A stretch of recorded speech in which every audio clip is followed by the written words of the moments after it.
what you want, when you want it, where you want it. This is The Mesh.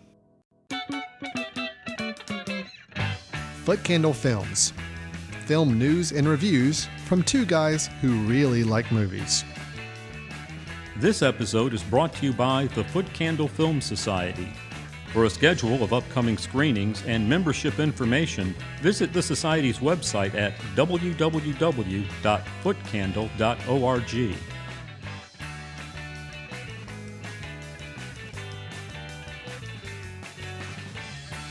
Hello, everyone, and welcome to Foot Candle Films here on the Mesh.tv online podcast network. My name is Alan Jackson. I am a co-founder and co-director of the Foot Candle Film Society and the annual Foot Candle Film Festival. With me, my co-host, for how many episodes running now, Chris? I mean, this has been going on for years. We've hit 100 episodes, right? I feel like we have. You and I have never sat down and really counted the episodes. We probably should do that because we probably missed an anniversary or two somewhere in there, like a special episode we should have had. But anyway, no listener sent flowers or chocolate or like some special. No. So I think we kind of have to call attention to it and go backwards and celebrate it after the fact. Sure. Anyway, that voice you just heard, that's Chris Fry. He is also co-director, co-founder of the Foot Candle Film Society and Film Festival. Chris, how you doing? I'm doing good. I'm a little thrown off my game. We usually record this in like the afternoon, but schedules have shifted. So we're recording this like at 8:30 in the morning. So I have my coffee. I have had breakfast. So I think I'll be like somewhat coherent in my thoughts. I actually think this might be better. I think I'm a little more alert, a little more on my game here first thing in the morning. I think as the day drags on, I don't know. Maybe we're going to be smarter talking about these films here in the morning. I don't know. We'll have to wait and see what happens. But let's get right into it and why we get together. You and I get together every couple of weeks to record the show, and that's to talk about movies. Foot Candle Films is our ongoing film review and discussion show here on the Mesh Network. Every time we get together, we have at least one or two films that we will give a review of, discuss it, give our opinions. Then we move on to some other segments where we talk about some different movie news and recommendations we have for you as well. So, Chris, today's show, it's a good one. We got a lot of good stuff to talk about. First up, we'll be reviewing the film Greyhound, which is an Apple TV Plus exclusive starring a Mr. Tom Hanks. And then we'll be moving into a review of the film The Rental, which is directed by Dave Franco, he of the James Franco clan, brother of James Franco, a horror film that also went straight to online that we'll be discussing, The Rental. Then we'll be moving into what we call our trailer tapas, where we actually play a couple of trailers of upcoming interesting films, and you and I kind of dissect what we're looking at and what our opinions are of the film that they're promoting. Then we have a couple of news items about some just general movie news, production news that's happening in the movie world. And then we end up our show, Chris and I both give a recommendation of something we think is worth checking out, a film that is available online, especially as some people are still quarantined, something to be able to check out while you're home that we either just caught back up with or just feel like is worth your time and energy to watch. So, Chris, we got a full show. If it's okay with you, we're just going to jump right in and get started. Let's do it. All right. So let's go ahead and get into our first review, which is the latest film starring Tom Hanks. Is a World War II naval warfare, submarine, battleship, I don't know, whatever you want to describe it, film called Greyhound. We'll bring hell down from on high.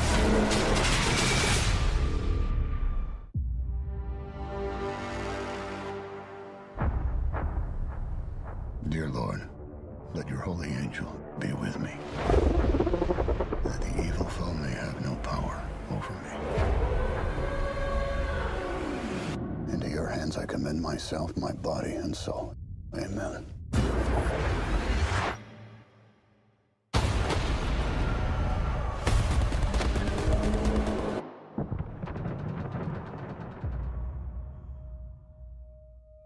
Congratulations on your command. I'll always be looking for you, Evie. Even if I'm 1,000 miles away. to Greyhound. You will now be out of range of air cover for the next 5 days. Safe travels to England. How many crossings does this make? This was my first. I got some. Most likely a U-boat. He's trying to slip under us! Fire! Tom Hanks doesn't seem to have good luck when it comes to the ocean. He's been marooned on an island, forcing him to befriend a volleyball in Castaway. He's had his cargo ship hijacked by pirates and Captain Phillips. And now he's a newbie Navy commander charged with shepherding a supply convoy across the sea that's being hunted by a group of relentless German U-boats. Alan, how did Greyhound, with a screenplay by Hanks, compare to those other dramas? And I guess the obvious question, how does it compare to other World War II films for you? Okay. So I have some very mixed feelings about this film, some very mixed reactions to it. I'll just go ahead and be very, very upfront about this movie. If you watch the trailer for this film, you watch any of the little clips or previews of it, Sure. you pretty much know what you're getting into. Okay. It is exactly what you would predict it to be thinking about this film. Right. It recounts a historical event of trying to help escort a convoy of ships across the ocean. But there is a certain amount of a period of time where they're not going to have any air cover. So of course they're kind of sitting ducks in a way for German U-boats to attack. I mean, right. It's a perfect setup for a action movie, military action film. And Tom Hanks is an extremely capable captain, commander of the ship in question. But I do feel like the film is basically, do you like submarines? Do you like ships fighting? Do you like Tom Hanks? Do you like Tom Hanks giving out a whole lot of commands and using binoculars a lot? Yes. And do you like the words rudder and bearing and sonar? So if the answer to any of those questions is yes, you're going to find some level of enjoyment out of this film.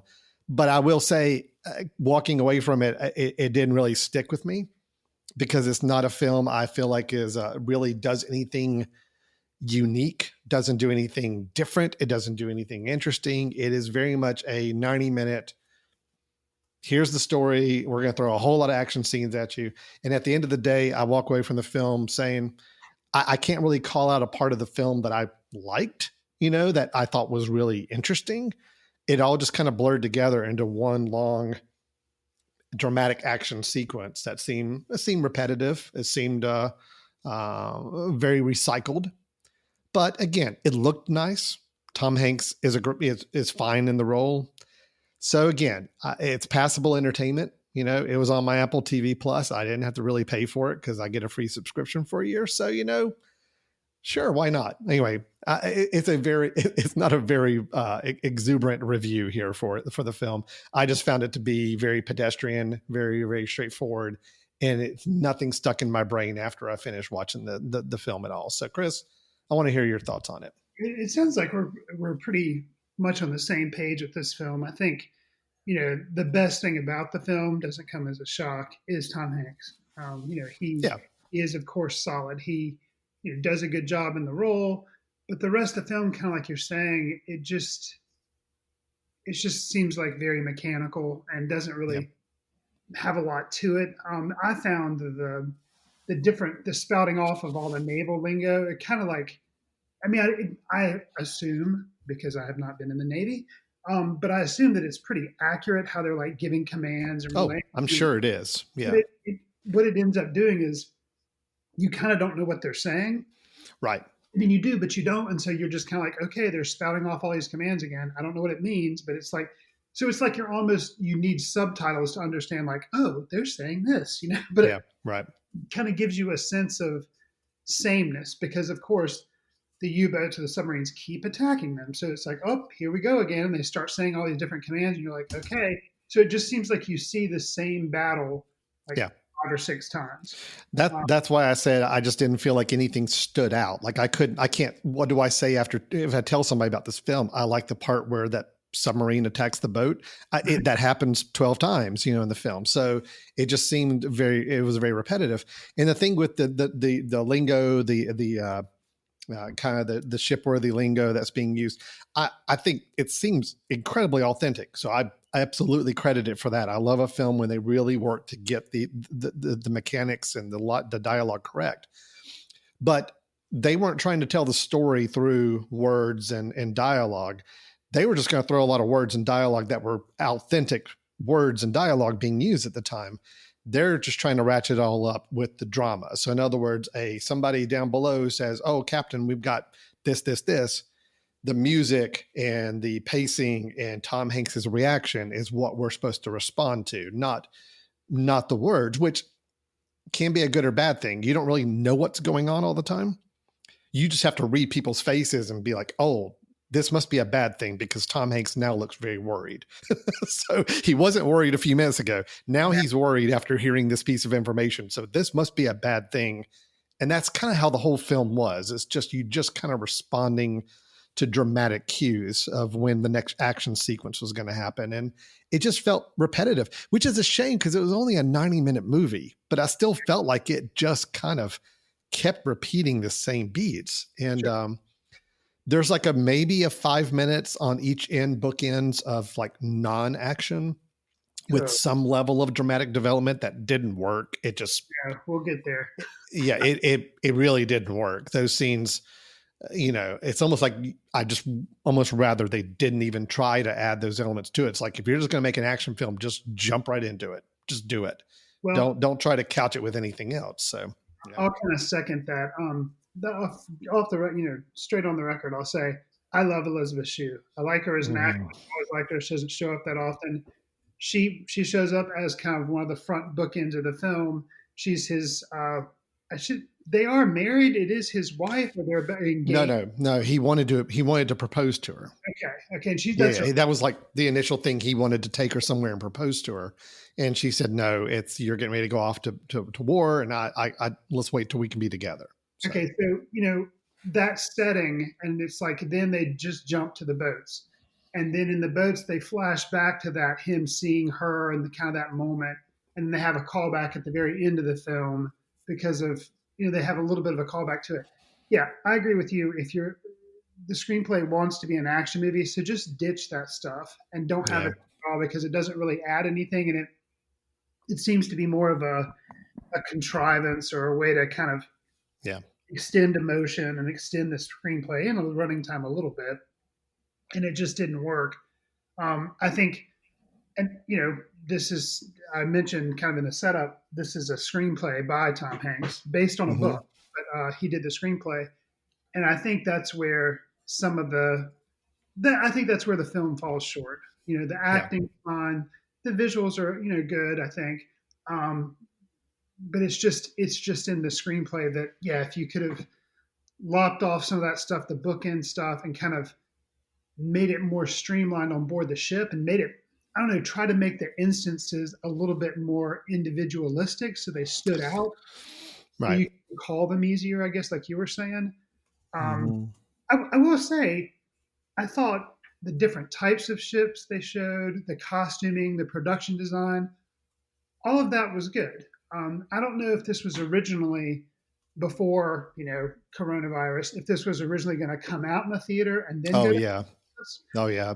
Tom Hanks supposedly was very kind of tormented about the fact that, this was like a big film. He was really putting a lot of time and investment into, and it had planned to go to theaters, and they kind of had to punt, so. I'll say that, and maybe it's just watching it on my TV. Maybe that made the difference. Whereas if I were to see it in a theater, I wouldn't be able to, because the screen is so huge, you can't focus on anything. I thought things looked good, but when they did a lot of the waves and sometimes the big, pseudo crane shots that they would do that would go up from the ships, it came across to me looking very digital.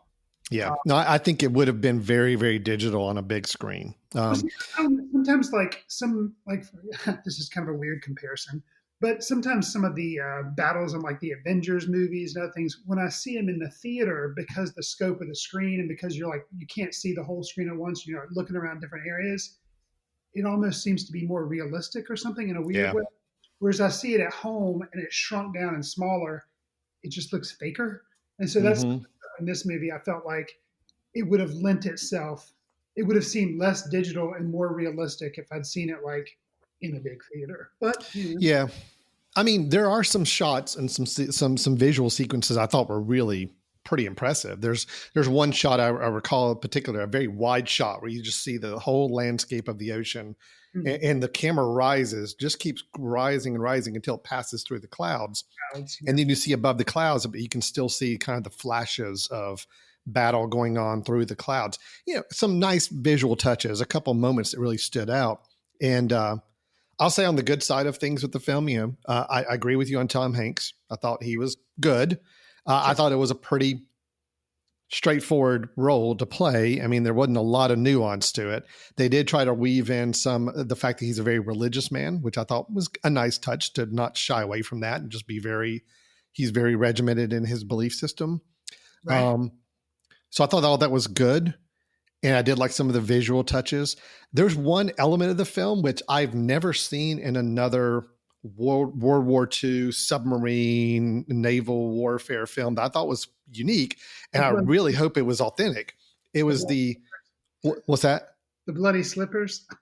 Well, no, I'll get to that in a second. So, the German taunting that was coming out over the radio, there were a few moments of that where that was really effective, I thought. So basically, Germans were kind of hacking into whatever channel that the ships were using for their communication. It was basically just taunting them, causing the Tom Hanks character to have to issue a command to switch to another radio frequency just so they wouldn't have to hear them.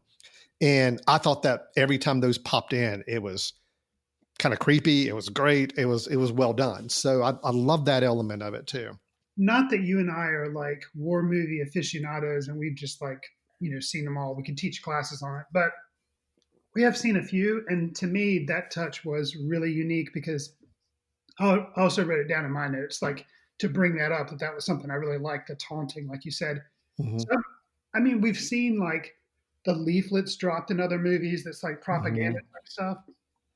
But yeah, the idea of a German sub kind of hacking into their radio and like doing it not once, but twice. And it's like, saying all this stuff like, we're going to hunt you. We're the wolves, today's going to be the day you die and all this kind of stuff. Yeah. I don't remember ever seeing that type of thing before. So I thought that was really, I mean, I'm sure it happened in the war, obviously, but I've never seen it depicted on film, which was really, unless I'm sure there's probably a film that did do it. We just haven't seen. Well, and plus it gave some level of, you never really see the Germans, right. except you see the images on the side of their submarine. So when you hear the guy over the radio saying, we're the wolf and we're hunting you down, and then you look out the window and there's a submarine with a wolf image on the top part of it. It's like, okay, that's effective. That works. That gave you some connection that makes the film more than just action sequence after action sequence. Sure. So yeah, there are some good things about the film. And again, it is a brisk 90 minutes, although I felt very repetitive in that 90 minutes. It didn't overstay its welcome either as a film. And my frustration, just like you already mentioned, the bookends, Elizabeth Shue was not good, unfortunately, in that. It does feel like it was tacked on, almost like, well, we can't just have a movie of just Tom Hanks commanding a ship with battles going on. We need something to like humanize him. So let's do this. And it didn't need it. And then there was a moment you just alluded to, the bloody shoes. There's a moment where Tom Hanks's character asked for somebody to go get some slippers because he wants to not wear these shoes anymore. And you understand that he's been on his feet like for hours upon hours and days. And since they left. Yeah. Yeah. So, and they made kind of a passing moment where you see him changing and you notice that his feet are basically bloody. He's, kind of stood up so much and been on his feet for so long. But again, at the end of the day, it didn't really amount to anything. I mean, it's just, if you want to try to humanize him, I think the bits where he would have everybody stop and pray, he did his recognition of prayer before meals.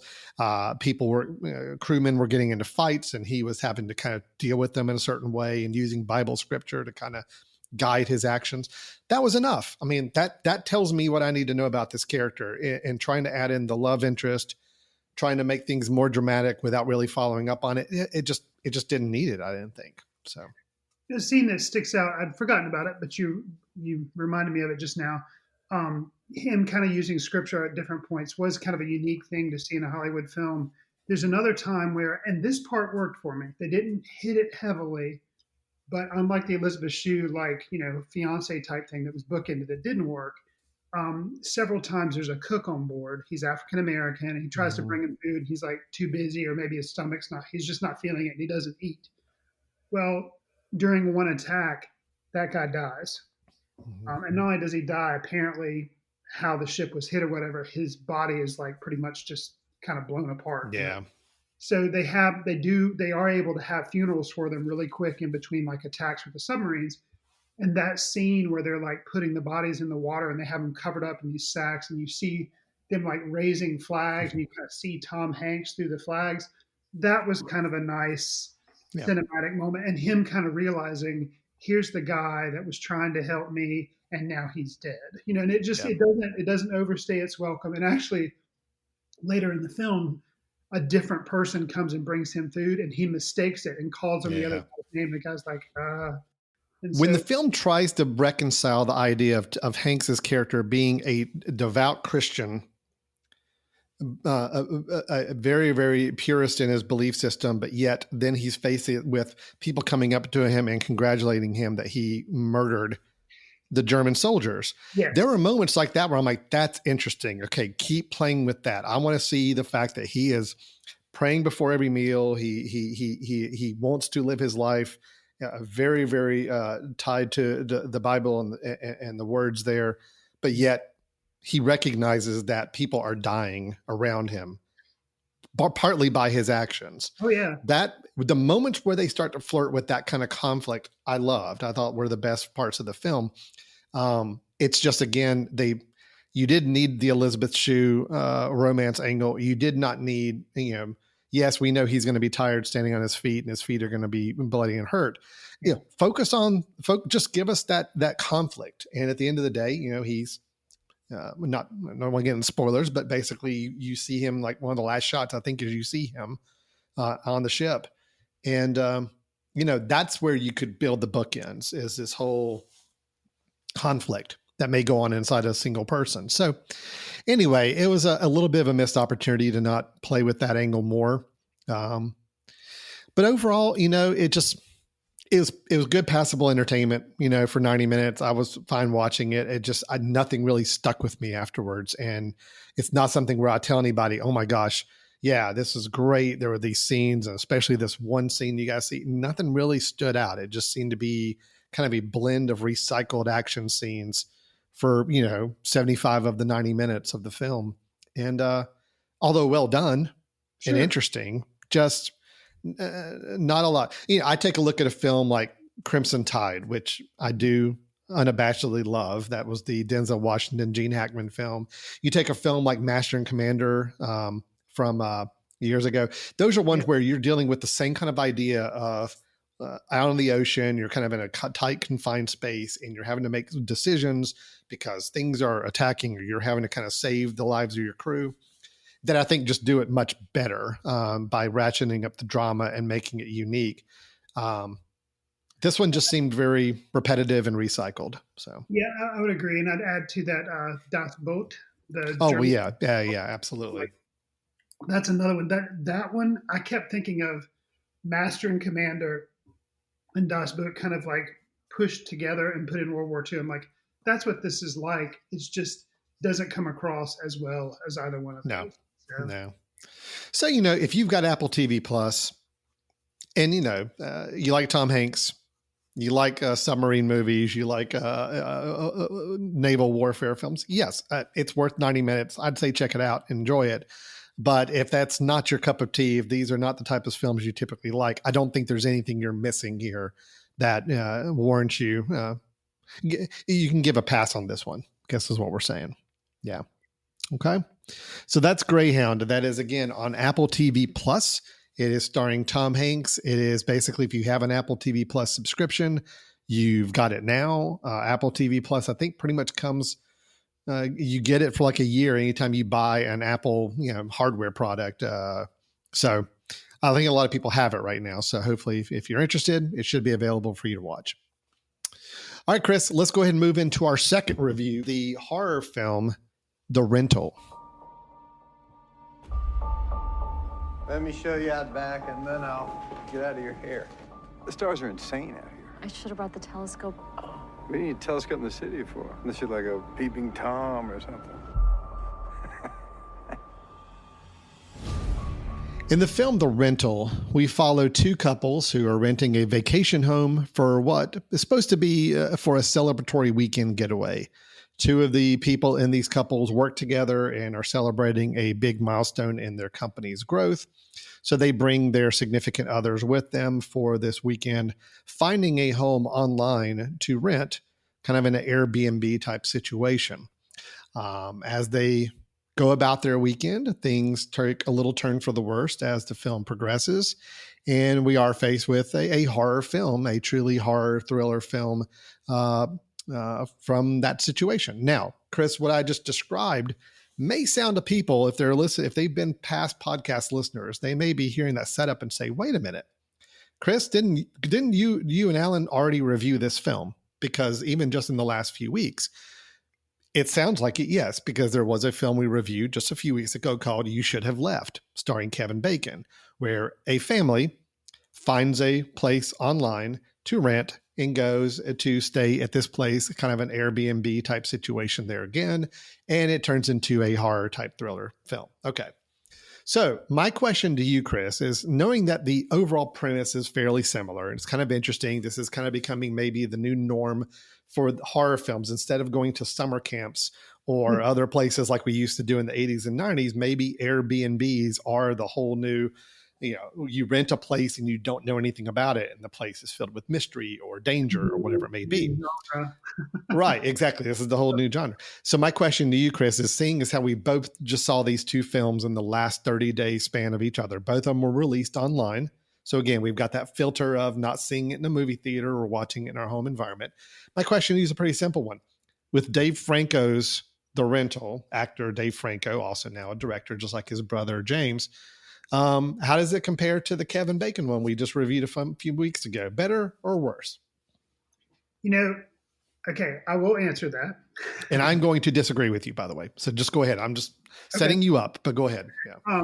So I will answer. So let me just restate the question so I'm clear on it. Your answer or your question is, which is better, You Should Have Left or The Rental? Yeah. Okay. You were pretty lukewarm on You Should Have Left. I mean, you thought it was okay, but not great, if I remember correctly. I mean, it wasn't a negative review, but you were a little surprised. I think you liked it a little better maybe than you expected. And I liked it better than you. I yes. think. Okay. All right. So let me frame, because I think it's important. Okay. The Rental, you're right. It didn't come out in theaters, but it was allowed to come to drive-ins. At the start of my family vacation, we were actually able to take a vacation as a family this year. It was kind of crazy because a lot of stuff shut down, a lot of stuff's not safe.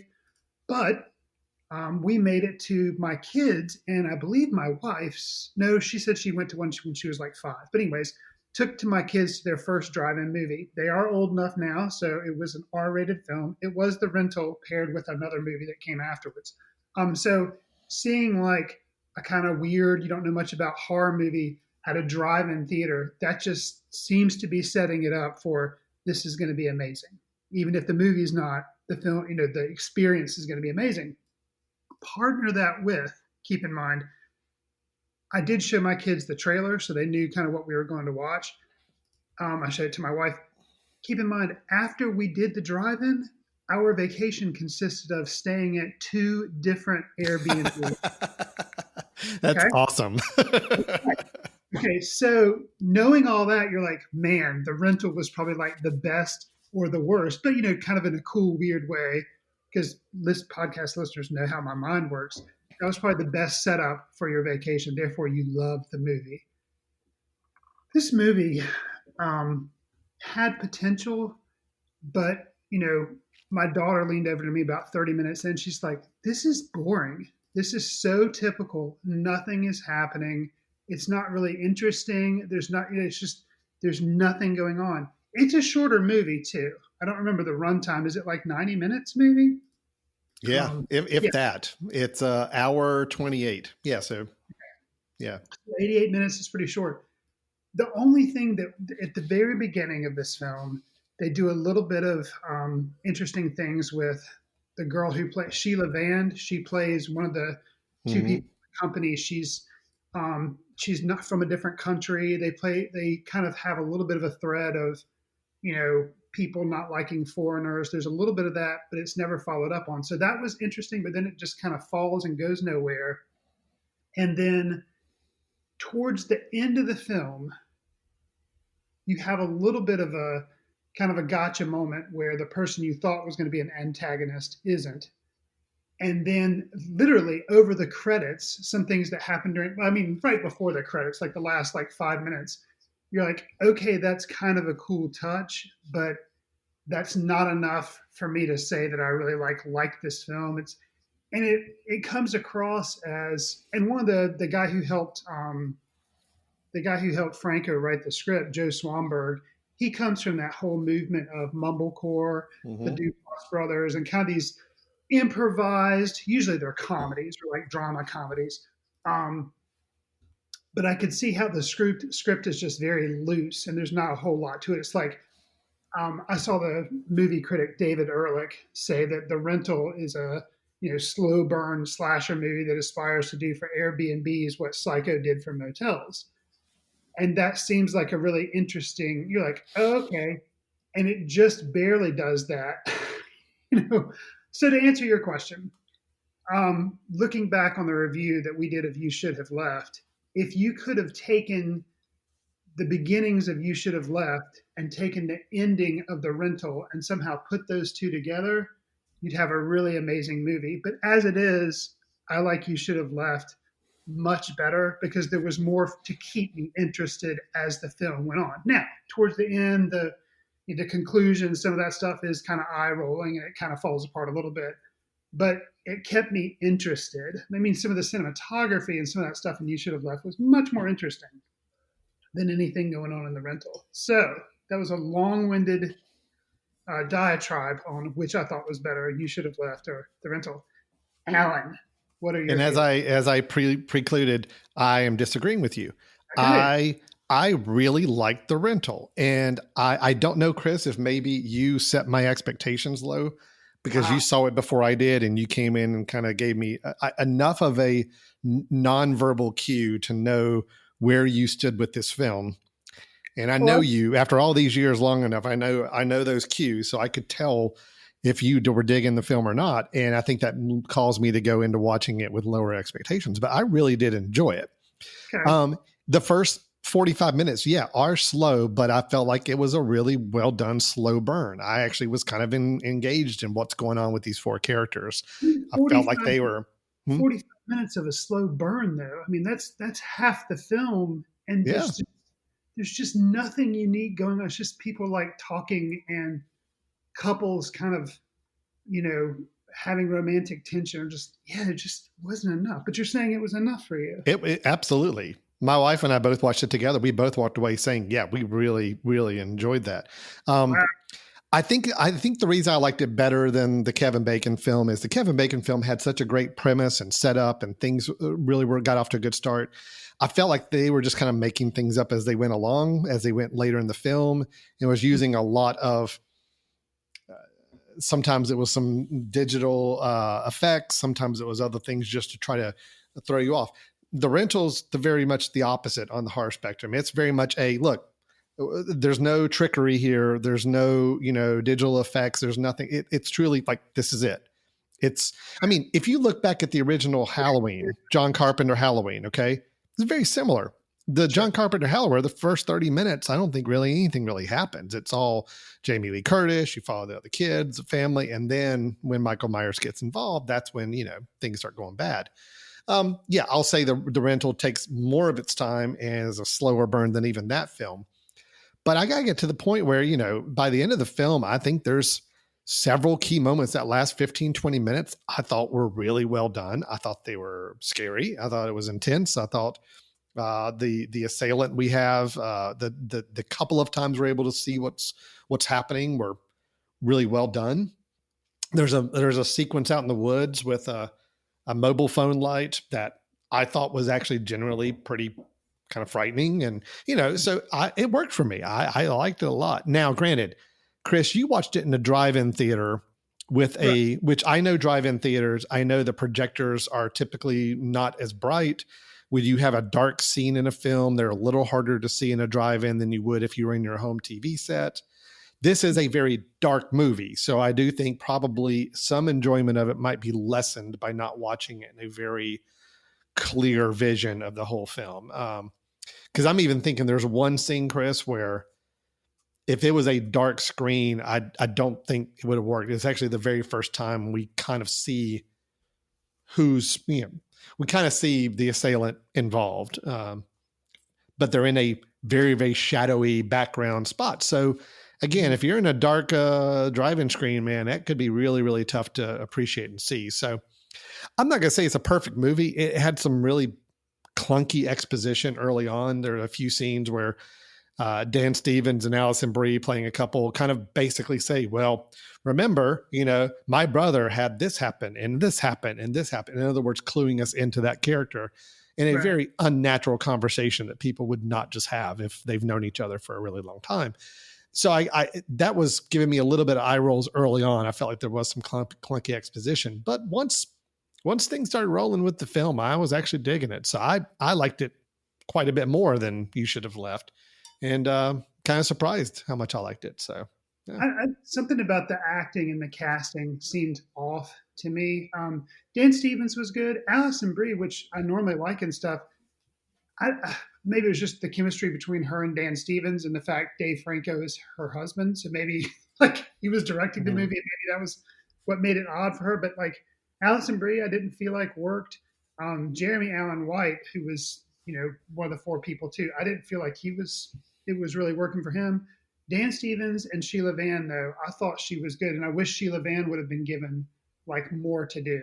I liked her in A Girl Walks Home Alone at Night, which was one of the first things I'd seen her in, where it's like a vampire movie, black and white. It's kind of cool. But yeah, I expected more. And the opening had some moments. And then, like you're saying, the last 10, 15 minutes maybe. But overall, there wasn't enough there to make it interesting to me. Yeah. All right. It built really well for me. Again, I was engaged. Hey, look, I'm the guy that I watch films a lot of times, unfortunately, later at night. And if they don't grab me in the first 15, 20 minutes, I'm normally dozing off and having to go back and rewatch parts of it later to catch up. This one wasn't the case. I was kind of into it and I was kind of eager to see. I think too, just the whole slasher film genre, it's tried to be kind of reinvented over time. It's kind of, I remember when Scream came out, it was kind of like the Wes Craven film that was supposed to be the reinvention of the slasher film to make it a little more modern, a little more hip. And, and that worked for a little while, but I still feel like the idea of a slasher film, the formula is pretty similar. And I'm going to say, yeah, it was pretty similar here too. I mean, it was four people going off to a place where they're kind of disconnected from the rest of the world. And you find out there's some things going on between the four of them that are causing some situations to be amplified. But to me, again, it was modernizing the idea, the concept of the rental property. You mentioned the ending credits, which I thought was kind of an interesting choice in the film, and that once you understand or get a sense of who's responsible, what's happening and why, the ending credits are basically showing you this person continuing their work, I guess, in a way. And I liked it. I mean, again, I thought, not to go into spoiler with it, but the film was less interested with who the person was and more what the danger of these situations could be, going forward. Anyway, it's very vague. I can't really say more without giving too much else away, but I liked it. I thought the rental was great. And, I've seen some of James Franco's directorial work and have never really been terribly impressed or thought it was great. James Franco as an actor, I'm very mixed on. Dave Franco, I haven't really seen as an actor much at all, except I think, he was in The Disaster Artist. He was in The Disaster Artist, yeah. That was probably like and I know he was on the TV show Scrubs, like late in the show's career. It was also a movie that I know I championed and then had to back off my recommendation because I watched it a second time and then I watched the sequel and it was terrible. Now You See Me. Oh, that's right. He was in those films. Okay. So nothing has really impressed me as far as what I've seen with him. And I'm not saying that this is a stellar directorial effort, that he's destined for greatness, but I mean, it's got some nice touches to it. He definitely seems to have a good handle on the material. And I'm kind of curious to see if he continues as a director on things. So, yeah. Yeah. I mean, it was an interesting first job, that, like you say, I'm not writing it off totally. I wanted a little more, but maybe it was all about expectations. So, yeah, could be. Well, that's The Rental. That is a rental you can get online, or you can purchase it either way. It's available, I think, on Apple TV or Google, Amazon, anywhere you can rent a film online these days. I think it's out there somewhere. Yeah. So I am recommending it. Chris was not as high on it, but I did think it was a lot of fun. If you're into horror movies, I mean, this one doesn't go extreme horror, not as much as some other recent horror films have, but it's got enough of it in there that, it's really for people who I feel like want to see a nice little take on a horror film. So that's The Rental by Dave Franco, available online. So Chris, let's take a quick break. When we come back, we've got our trailer tapas section and some news and our recommendations. So still a lot to do here on Foot Candle Films. We're going to take a quick break and we'll be right back. This podcast is sponsored by Jackson Creative, a custom communication agency located in downtown Hickory, North Carolina, specializing in online content creation. To learn more, visit thejacksoncreative.com. Jackson Creative, we tell your story. Welcome back to Foot Candle Films here on the Mesh.tv podcast network. Before the break, Chris and I gave our reviews of the film Greyhound and The Rental. But now it's time to move into some future-looking discussions, talking about films that are either being released now or will be released soon. Chris, we do a part of our show where we call it the trailer tapas, which is kind of this idea of, little morsels of trailers that we're going to kind of spread and share and then talk about. Trailers, obviously, you may have mixed feelings about how they work as a promotional tool. Sometimes people feel like they give away too much. We typically try to focus on the trailers that are going to helpfully get us excited about a film project or ones that we're really curious about. And that does apply to the two we're going to talk about today. So we got two trailers, Chris, that we're going to play. And what we're going to do is play the trailer. We'll set up the film, play the trailer, which I know in an audio podcast, you're just going to hear the audio of the trailer, but I think there's enough there to kind of work with. Then after that, you and I will kind of talk about our thoughts and what we're hearing from the trailer, what we think maybe looks interesting or questions we may have. Sound good? Yeah, it does. Great. Well, let's go ahead and jump into our first one then. The first trailer I've got queued up is a film called I'm Thinking of Ending Things. It is a film by Charlie Kaufman. Now, if that name sounds familiar, Charlie Kaufman, probably best known for either being John Malkovich, writing about being John Malkovich. He also wrote Eternal Sunshine of the Spotless Mind. And then he wrote and directed Synecdoche, New York, and Anomalisa. Yeah. Did I get that? Did I say that right? Yes. So he's both a writer and has been a director as well. So with this, he has a film that's coming straight to Netflix. Interesting.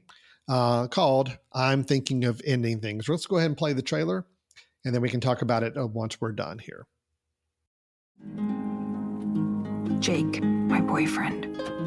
It's snowing. Winter is coming in. We have a real connection. A rare and intense attachment. I've never experienced anything like it. I'm thinking of ending things. Huh?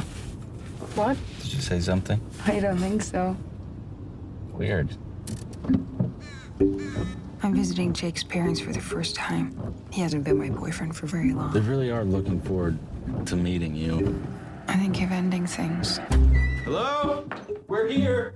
Oh, hi. Oh, it's all wet.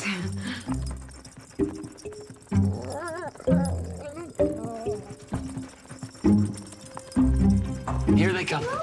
Jake has told us so much about you. He's told me so much about both of you, too. And you came anyway? Jake tells me you're studying quantum psychics. Physics. Really? But there's just something profoundly wrong here. Are you okay? Yeah. I think of ending things. I am so glad Jake has found someone.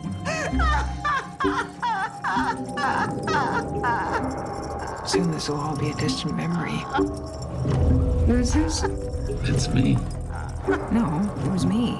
I tell you, I would misplace my own head if it wasn't screwed onto my own head. I feel like I was seeing them as they were, seeing them as they will be, seeing them after they're gone. I'm thinking of You ending. can stay here. Excuse me? You don't have to go. I don't have to go where? Forward. People like to think of themselves as points moving through time. But I think it's the opposite. We're stationary, and time passes through us, blowing like cold wind.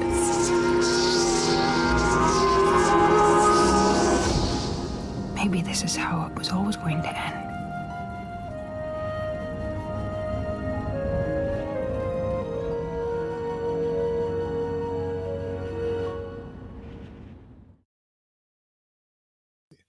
Okay, so we're back. We just watched the trailer for you. I'm Thinking of Ending Things by Charlie Kaufman.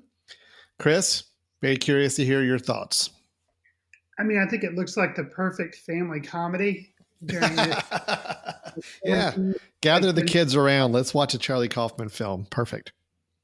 No, I think that is my reservation about it, actually, is that, it's Charlie Kaufman. So it's going to be very personal, very incisive, and probably also very dark. But, very kind of bleak in its outlook because, Anomalisa was was pretty much that. But it does look very visually inventive. So I am, curious. He's always got interesting ideas. And the casting really, I think, is just perfect. It looks like it's basically going to be, 4 people. Well, Jesse Plemons and Jesse Buckley. I'm sure that never got confusing on set. So Jesse and Jesse. Jesse Buckley, who we saw in Wild Rose. Yes, which I liked. And you were a little... I was a little mixed on it, but I mean, she was good regardless. Jesse Plemons, I like quite a bit. I think he's great. And then Toni Collette looks like she goes through quite a bit of transformations in the film as well. So, I'm very excited about this film. It looks like it's hinting at family drama, possibly time travel. I don't know. I mean, it's hard to say with his films, with Charlie Kaufman's films, but I'm intrigued. I think it looks really interesting. Yeah, and David Thewlis plays the father with Toni Collette playing the mother. And David Thewlis, people probably recognize him from like the Harry Potter films. Yeah. But yeah, it's just the 4 of them just seem perfect. Be very interesting. And something I just noted watching the trailer with headphones on, which I just did, which I have not done before. I watched the trailer before our recording today. If you heard a jangling chain kind of throughout the entire trailer, there's a shot in the trailer of a dog kind of shaking like he just came in from getting wet outside with rain, and he's basically shaking it all off. Except you hear that noise throughout almost the entire trailer, and it even cuts to a shot of him still shaking at some point.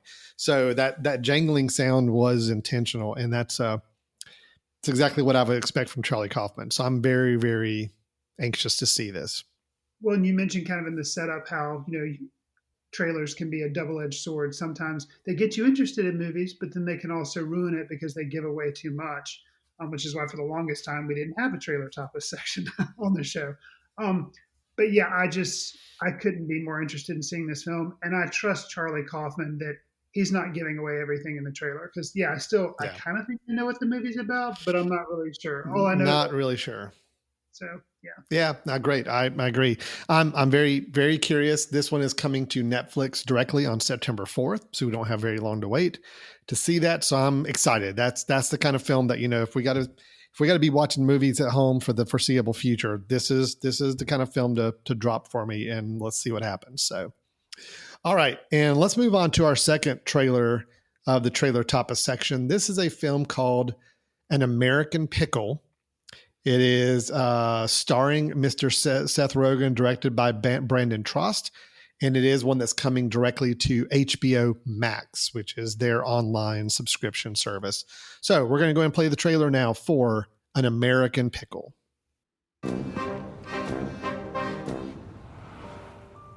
Amo, als ik arbeidsjaar in school een weerreich. Wie reich? Zo reich, als ik zo opzollen mijn eigen met zijn. In old country of Schlupske, I am ditch digger. As far as jobs in Schlups go, it's pretty good. We are the Greenbaums, and we have American dream. I find good job in pickle factory. Sarah, I make this vow. 100 years, our family will prosper. And then one day, everything changed.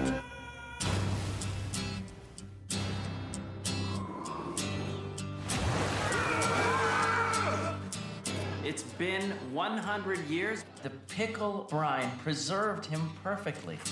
You're too old to lose it. The world has changed. Everyone I know is gone. We were able to track down a great-grandson. Greenbaum? Greenbaum? This is nuts. Walk past the cafe that you don't need when you live to... Your parents, where are they? They passed away. It was a car crash. He will tell me everything of their deaths, how their bodies died, their faces as the life left. We will bond over our pain. Mm-hmm. Oh no, love, you're not alone. I understand why you're a religious person, but I'm not. How do you grieve for dead parents? Doing okay. I have an idea. They start a big whole business. That's a very stupid idea, Herschel. You have no wife, no children, no friends, no job. You need help. I'm fine. You're not alone. We will become success. Wow. Ooh, very pungent. Yeah, that's straight from the devil. We will finally make their parents proud. Don't talk about my parents. You never met them. You have captivated the hearts of the entire world. I'm probably not best case scenario for what the family's become. In old country, we have saying. I'm sure this has aged well. If man does not throw punch, it is because this man secretly had polio arm. Do something, Ben. Throw your punch! You know they cured polio, right? A guy named Jonas Salk. Was he Jew? He was. Yes. Is this your father? No, that's David Bowie. Is this your mother? No, that's also David Bowie. That whole poster's David Bowie. Okay, so that was the trailer for An American Pickle starring Seth Rogen. And as you may have kind of picked up from the trailer, here it is it's actually based on a short story. Seth Rogen as Herschel Greenbaum, a struggling laborer who immigrates to America in 1920, but then when working at a pickle factory, gets brined for 100 years, only to be reawakened and meeting up with his, I guess, great-grandson? Yeah, great-grandson Ben, also played by Seth Rogen, in case you heard his voice quite a bit throughout the entire trailer. So, Chris, thoughts on what you saw with this trailer? Any interest on your end? Yeah, I think, to me, this movie seems like the perfect movie to come out on HBO Max when people are at home and they just want something to kind of feel good, and it's a comedy. And, the trailer actually seemingly does pretty much reveal the entire movie, but it lets you know, like, hey, this is probably worth your time. It'll be worth, 90 minutes of movie watching. It'll be funny. It'll make you laugh. It'll make you cry, possibly. So yeah, it made me want to see it. It helps. I'm a sucker for use of music in movie trailers. And I like David Bowie a lot, and the fact they use it, and then they have that David Bowie joke at the end, which, too bad the joke is now ruined for me, but hopefully that is not one of the only jokes in the movie. But it was just a very well put together trailer, and then to have that end tag at the end just kind of makes some. Do I expect this to be a 5-star film? Well, probably not, but I think I'll like it okay and find some merriment in it. Yeah, no, I thought it was a really well done trailer, and that's probably the problem with it, is that I do feel like I know 75% of the story at least already, and I'm afraid that some of the more interesting elements and moments might have been revealed in the trailer, but we'll see. Hey, again, I have HBO Max because it came free with my personal cell phone plan for my family, so I'm like, okay, cool. Well, here again, it's another service that I have access to. Will I sit down for 2 hours and watch this film? Absolutely, I will. And we'll see how that slants my view of the film afterwards, knowing that I was basically given it for free to be able to watch at my own leisure. But I do think it looks interesting. I love the premise. And, I can't tell if the film is meant to be fantastical. The idea of a guy falling into a pickle brine and being there for 100 years and waking up, or if they're I don't know. I couldn't really tell the tone of the film, but again, I'm kind of waiting to see when I actually watch the film where they go with it. So sure. Well, I think from the outset too, from what I can tell, it doesn't look like they're taking it too seriously. So a guy falls into that and lives for 100 years because he fell in a pickle. I mean, come on, so that's kind of a good thing. Not meant to be based in reality, I guess. So that's good. So those are two films that we wanted to play the trailers for, our trailer tapas section. Again, both of them coming out. Actually, the Pickle movie has just come out, I think. I think it actually was released this past weekend. So if you have HBO Max, you can watch it now. On the Charlie Kaufman movie, the I'm Thinking of Ending Things, that'll be September 4th on Netflix. So both of those available now or very, very soon. Chris, we also like to make sure we just kind of cover any other notes of interest news in the movie world, production world that we want to talk about. I believe you said you had a couple of items you wanted to throw on the plate here to talk about. Is that? I have two. One is kind of shorter and the other one's a little bit longer. So I'll go with the shorter one first. It has been released that John Hamm, he of like Mad Men fame, that's how I mostly know him. He's done some other things, but John Hamm, he's going to star and produce a reboot of Chevy Chase's Fletch. Alan, what are your thoughts? Now, have you seen the original Fletch with Chevy Chase? Have I seen the original Fletch with Chevy? That is the question you're asking me. If I've seen it. Of course I have. No, it played nonstop in my house, unfortunately, for when I was much younger. I'm fine with this for several reasons. Although I think the original Fletch with Chevy Chase is very funny and very good, I also know that it's based on a series of books, detective books about the character of Fletch. And I'm always fine with if people want to take a slightly different slant on it and maybe make it maybe a little more true to the books. I don't know. Were there two Fletch films? Was there Fletch? There was 2 movies. Okay, I never saw Fletch Lives, I don't think. Yeah, it's not as good. And plus Chevy Chase, I'm kind of fine retiring him for now. So, it's okay if somebody else wants to take the mantle on. And I think John Hamm is really good at balancing comedy and drama. The Fletch movie, although it was Chevy Chase and it was funny, it was still a murder, investigation. And it still had some moments of a little bit of thrilling and drama to it. Yeah. So I think John Hamm can pull off both sides, which is, I think, going to be great. So I'm all for it. I say bring it on. We still have the Chevy Chase original for purists who want to go back and visit that, but I like John Hamm a lot, so I'm bring it on. And I think he's somebody that he's seasoned enough actor. He's not just going to try to redo Chevy Chase's Fletch. No. He's going to make it kind of his own. Like you're saying, the source material, there's a lot of source material there. So it will be a Fletch movie, but it could be, not have the kind of murder plot thing of either of the first 2 movies. So it can still be its own thing. So it's like it's instead of a reboot, maybe it's more of a reimagining of.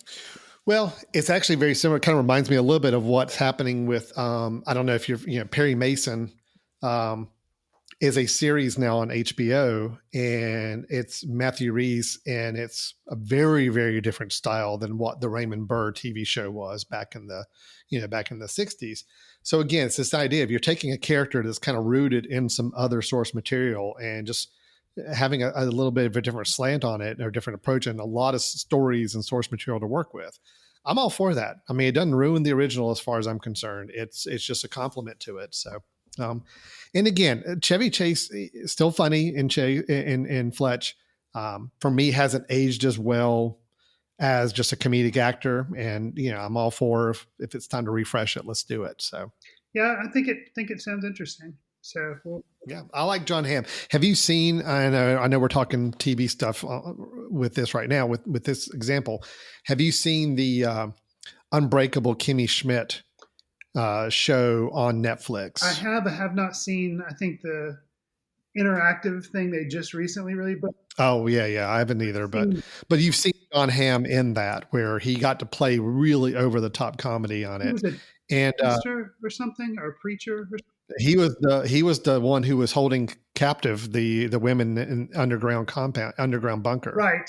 And he's got some great comedy chops. So again, I'm all for it. But we've obviously seen him play very dramatic and serious roles too. So let's let him blend them together and let's see what happens. I think it's great. Sure. Good.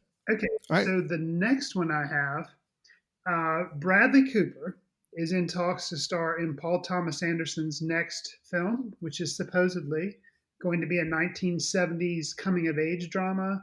Plot details are, of course, being kept hush-hush. I mean, it is P.T. Anderson, but the film reportedly involves multiple storylines, no shock there, centering around a kid actor attending high school in California's San Fernando Valley.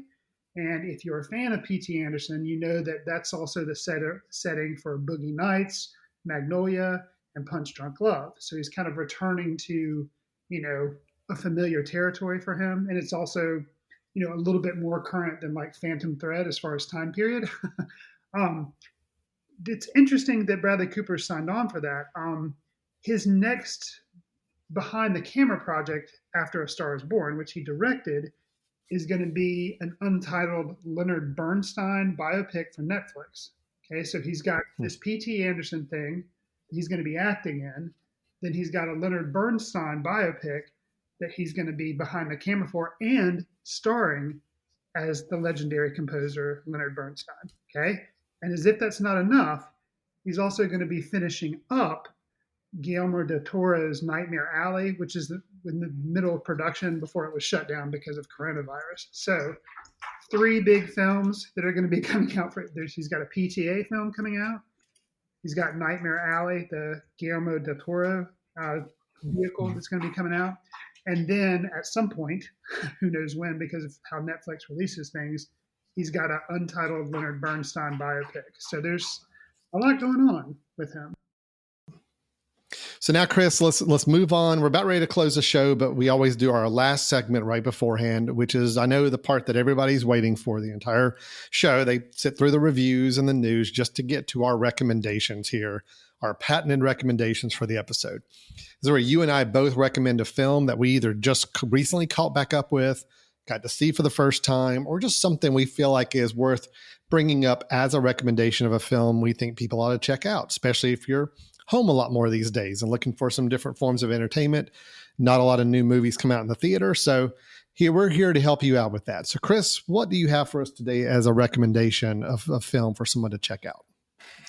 So I finally caught up with a film from 2018 called Border, and Border.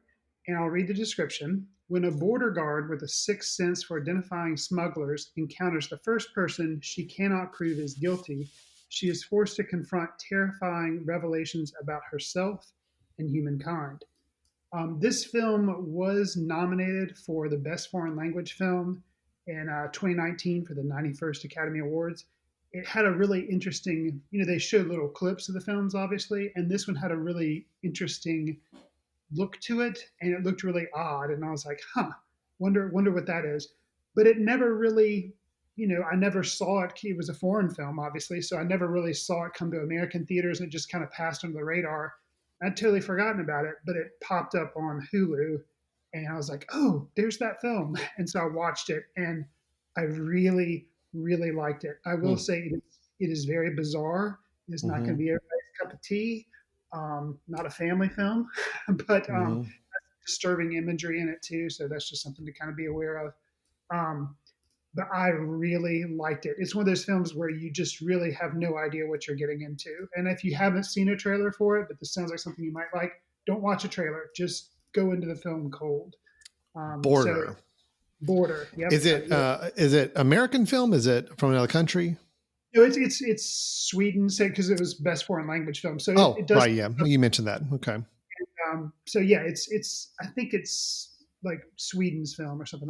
Sweden was Sweden's film. So for the Academy Awards that year, but it's good. It's really good, and just it's unlike anything that I've ever seen before. Like, it's totally unique. If you get tired of, I feel like all these films are the same, or this definitely is something that you've never seen before.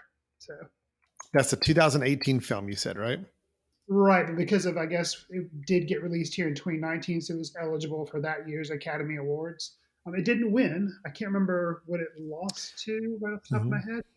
But interesting.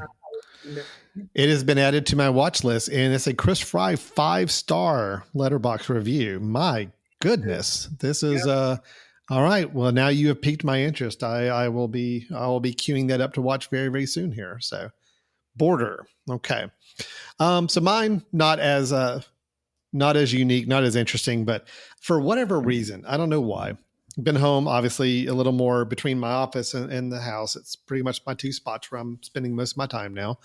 And I don't know why this film popped back in my head, but I had a hankering one night to say, you know what? I want to watch this film again, because I remember really liking it back when it first came out. And I'm just curious to see if it holds up. I'm always curious to see if kind of pivotal, like especially big action movies from back in the day still hold up as a really good film or not. Something that I remember seeing several times in the movie theater. And I was just curious. So, and luckily one of my boys said, hey, I want to watch that with you too. So we ended up watching it together. And it was the movie Speed with Keanu Reeves.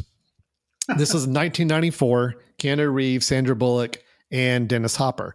I loved... Be confused with Speed 2, the boat that couldn't stop. Oh, no. We don't talk about Speed 2 in our house. Speed is the only Speed that was made. But it was a matter of, I do love this movie when it came out. It wasn't quite Die Hard level, but it was wow, they did something really interesting and cool and different with an action movie. Now, we see action movies from 1994 onward, and they all look like either Die Hard or Speed or anybody else. So you have to remember, back in 94, not only Keanu Reeves was not a patented action star quite yet. I think he had done just Point Break, and that's it. But he had not carried a full movie by himself as an action star.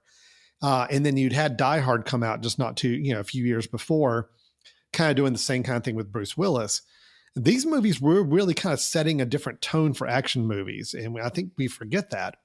But Jean Devant, directing Speed, I did watch it again. I was really amazed at how well it held up, not only in being a thrilling action movie, but I forgot the fact that it actually kind of had three parts of the movie. The bus thing about, not letting the bus slow down below 55 miles per hour. There's a lot of jokes that come out of that. In pop culture, we've heard people reference this for 20 years now. But at the time, it was kind of an interesting concept.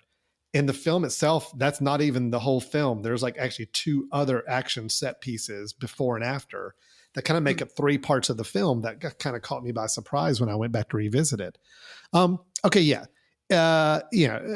Dennis Hopper, it's completely hamming it up. Back when it was cool in 94 to do your villains in an action movie to be super handballs, now it doesn't work as well. It's a little annoying, and it's not very nuanced. It's just not a good performance anymore. In Keanu Reeves, he's playing the tough guy, cool guy, action star. But for whatever reason, he pulls it off. I don't know. Even with the lines he's given that are very cliche lines, he still makes them work. So not everything holds up completely, but I was still really impressed with how good an action movie this is, especially when thinking about it in the time it came out. So I'm recommending Speed, Jean de Bont's film starring Keanu Reeves from 1994. If you haven't seen it and you like action movies, or maybe you saw it 20 some years ago and haven't seen it since, it is worth checking out again. I think it's a fun ride. You see what I did there? Saying it's a fun ride. I didn't even have that written down, Chris. That just came out naturally. So I have not seen Speed since I saw it in the theater. So, and I sit here laughing, but maybe I should revisit it. So it is a film that you talk about it now, and your inclination is to want to joke because it just seems like it's one of those over the top 90s action films that everybody kind of jokes about now. But I mean, it's a really well made action movie. I stand by it. Okay. It's not quite Die Hard level, but from action movies, classic action movies for me, it's up in that top echelon right now. So yeah, good stuff. All right. Well, I think we are done with today's show. We have recommended a couple of movies, Border and Speed, very, very different sounding films, it seems like. We also talked about the film Greyhound and the film The Rental in our review section. We had some trailers from Charlie Kaufman's new movie and Seth Rogen's new movie, An American Pickle. We talked about John Hamm as a potential Fletch. And we talked about all the cool projects that Mr. Bradley Cooper seems to be involved with these days. So, Chris, it sounds like a pretty full show to me. If anybody's got some questions, comments, feedback, or ideas for us, how can they reach out to us going forward? You can send us an email at info@footcandle.org. You can also follow us on Twitter @footcandlefilm. Alan and I are on Letterboxd, where you can track what we're seeing, and sometimes we do mini reviews there. If you would, please consider giving us a star rating or write a review for us in iTunes to help us reach new listeners. We'd appreciate it very much. And I don't think we have actually mentioned this in this show. It's kind of incredible, but I will mention it now. Foot Candle Film Festival coming up September 23rd through the 26th. Kind of a big deal for us. If you're interested, you can go to footcandlefilmfestival.com and find out about tickets and schedule and all that kind of stuff. It's all up there now. So, and it's all going to be online, so you don't have to travel to Hickory this year to come see it because of, we're worried about theaters being open and all that. We moved it online. So anybody in the United States can join us for the festival, and we hope you do.